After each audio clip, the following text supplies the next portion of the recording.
Now to this. A bright light. That's how family and friends are remembering a 12-year-old girl killed in a crash on a Sacramento freeway while trying to save her friend's life. Tonight, we're learning more about Kendra Czekaj. CBS 13's Marissa Perlman spoke with friends who are now fighting for change in her memory. Marissa.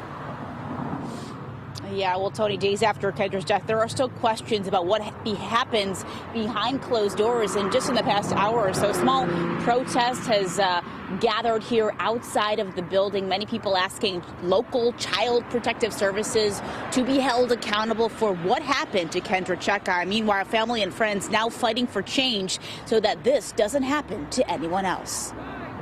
She felt alone there. That's what she said. She felt alone there. Crystal Spears, a longtime family friend of Kendra Czekaj, paints a picture of what life was like for the 12-year-old girl before she died. A lot of times would cry herself to sleep. For the past year, Kendra has been in and out of the Children's Receiving Home of Sacramento.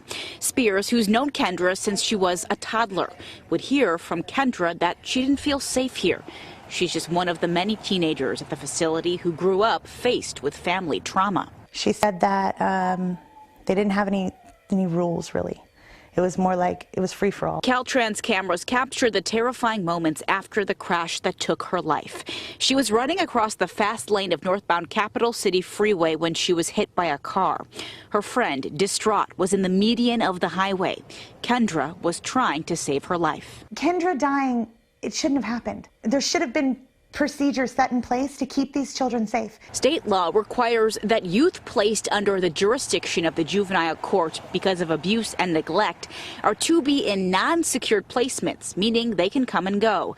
But Spears is now fighting for procedural changes so this doesn't happen to anyone else. I feel like us as a community, we failed that little girl.